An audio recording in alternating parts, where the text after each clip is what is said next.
Hey Bremerton, Josh Farley from the Kitsap Sun here. I'm inside of Viva Flow Yoga, which celebrates its 5th anniversary this weekend. And as usual, we've got 5 stories that you just gotta know about happening in Bremerton this week. And tomorrow I'll be getting on a train.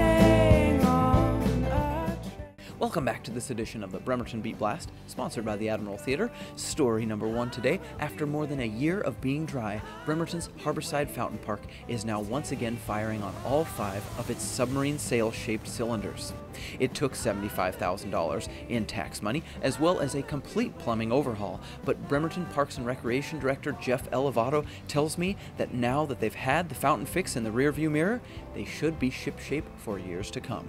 Well, we're happy to say that we're approved by the health department, and the building department has approved their permit, and we're ready to open back to the community. The challenges were that this beautiful park was never really designed for a water contact facility, which we're calling it now. The change is now we have complete and total control of that. We can program all the computer systems, we can program the shows, we have flexibility with the disinfection so we can raise or lower the levels as needed. We've got an automated control system that keeps the water quality at the level it needs to be to satisfy state requirements. And plus it just looks better too. Story number 2. Patty Lint is seeking an unprecedented 3rd term as mayor of the city of Bremerton. But she faces significant opposition from sitting city councilman Greg Wheeler, as well as former mayor of Bremerton, Carrie Bozeman. In our final vignette looking at the 3 candidates for Bremerton Mayor, I sat down with Lint and asked her what she feels she's accomplished as mayor and what she hopes to get done if elected to a 3rd term. I'm Patty Lint, Mayor of the City of Bremerton. We're doing all kinds of things to make this city vital and vibrant. And saying that is because that grocery store that everyone has talked about for my 8 years in office, it's now coming to fruition. The PSIC and the area at the airport that was annexed into the city in 2008, we're now getting permits for light industrial and manufacturing. We're going to have over 1,000 units of housing for people that will bring those people into the city, and we want the young families to be here. Another accomplishment is that fast ferry. It's going to be something great for all of us to experience. And the new Chimicum. We've never had a new ferry, and it's in progress. Just a snippet of the things that will happen in the next 4 years. Story number 3. When you think of Tech Hub, Bremerton is probably not the first thing that comes to mind. But enter Critical Informatics, a new 4th Street company that aims to protect mid-sized businesses against the ever-growing threat of cyber attacks. And Critical Informatics believes that Bremerton is ripe for a tech boom. We have 2 main roles that we hire: security consultants and security analysts. The potential for Bremerton and Kitsap County is that this is a very friendly place for tech startup. By working with the regional schools and helping to develop those resources, bring them in here for internships, I think we have a much better shot at success than if we had located somewhere else. So we're close enough to Seattle to be part of the Seattle brand.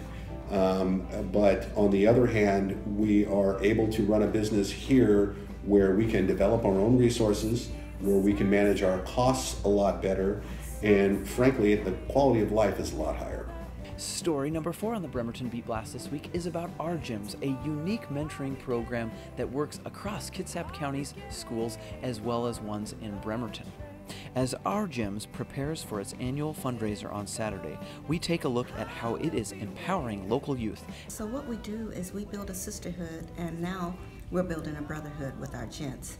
And so we teach them accountability, leadership skills, academic skills, etiquette, how to be a lady, how to be a gentleman.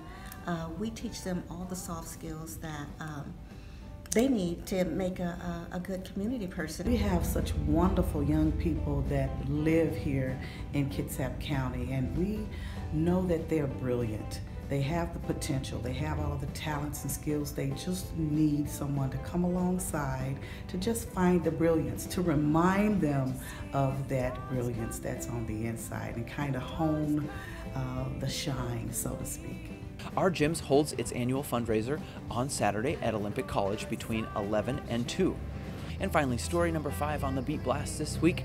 Carla Lundgren started Viva Flow Yoga 5 years ago in downtown Bremerton. Lundgren, a Bremerton native and former banker, decided 17 years ago that she wanted to start a yoga studio. She's done just that, and every year it continues to grow.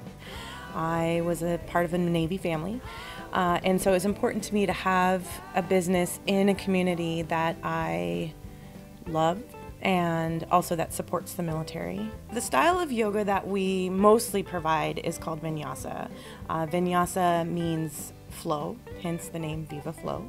And the number one thing I hear over and over and over from people is, I love the way it feels in there.